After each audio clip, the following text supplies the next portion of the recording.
भूतिया horror story in Hindi. Ramgarh गांव की एक प्रचलित कथा है। दोपहर 12 बजे से लेकर आधी रात के 12 बजने तक गांव के बीचों बीच बने एक गुफा से अजीबोगरीब आवाजें आती है। इन आवाजों में इतना दर्द होता है कि सिर्फ सुनने से ही दिल की धड़कन तेज हो जाए। इस गुफा से गुजरने वाले हर शख्स को उसका नाम उस गुफा के अंदर गूंजता सुनाई देता है।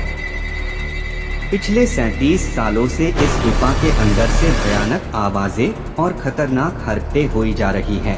एक तो ये गुफा गांव के बीचों बीच है, तो ऐसे में गांव के लोगों को इस गुफा के खौफ को खत्म करना ही होगा, और ये तभी खत्म होगा जब अंदर से ये खौफनाक आवाजें और आकर्षण खत्म होगा।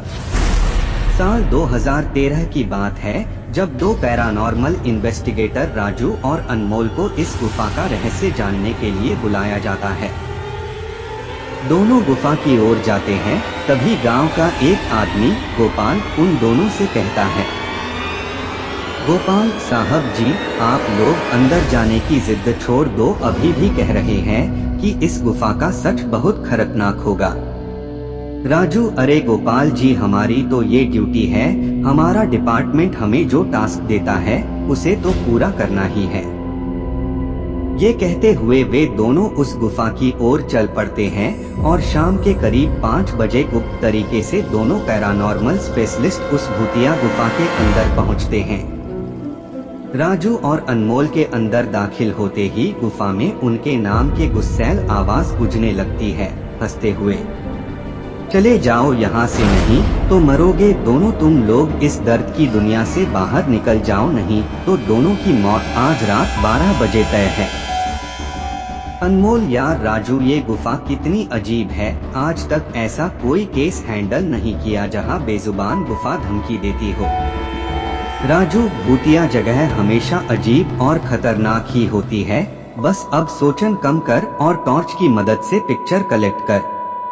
अनमोल गुफा की हर तरफ से पिक्चर कलेक्ट करते करते आगे बढ़ने लगता है। अनमोल को तभी बड़े बड़े कदमों की आवाज सुनाई देने लगती है। ये आवाज उसके ठीक बगल से आ रही थी। वो उस कदमों के आवाज का पीछा करते करते गुफा के आखिरी ओर पहुंच जाता है। उसे गुफा के अंत में एक दरवाजा दिखाई देता है। उस दरवाजे पर लिखा था, दूसरी दुनिया का दरवाजा। अनमोल मन ही मन में ये सोच रहा था कि ये दरवाजा कहीं दूसरे दुनिया का तो नहीं। तभी उसे दरवाजे के उस पार से एक आवाज सुनाई देती है, अनमोल बेटा, मैं तुम्हारा दादा, मेरे पास आ जाओ बेटा। अनमोल, बाप रे, ये कैसा दरवाजा है, ये तो मेरे दादाजी की आवाज है। अनमोल को उस दरवाजे के पीछे से उसके दादाजी की आवाज सुनाई दे रही थी। वो सुनकर अनमोल खुश और इमोशन हो रहा था। इसी इमोशन में वो एक गलती करने जा रहा था। उसने दरवाजा खोलने के लिए हाथ आगे बढ़ाया कि तभी पीछे से राजू की एक चीख पूरे गुफा में गूंजने लगी। राजू की चीख सुनकर अनमोल भागता हुआ पीछे गया। अनमोल राजू के पास पहुंचा। वह बिल्कुल नॉर्मल खड़ा था, जैसे कुछ हुआ ही ना हो। अनमोल, राजू, ये कैसा गंदा मजाक है, तुम अभी चीखे क्यों? राजू हल्का मुस्कुराता चुपचाप खड़ा रहा। इसके बाद अनमोल राजू को उस दरवाजे की ओर चलने का इशारा देता है। दोनों उस गुफा की अंत में उस दरवाजे की ओर पहुंचते हैं, जहां से दूसरे दुनिया का रास्ता शुरू होता है। अनमोल, राजू, ये देखो, मैंने अभी तुरंत कुछ देर पहले अपने दादाजी की आवाज इस दरवाजे के पीछे से सुनी। मुझे लगता है कि इसके पीछे मरे हुए लोगों की दुनिया है।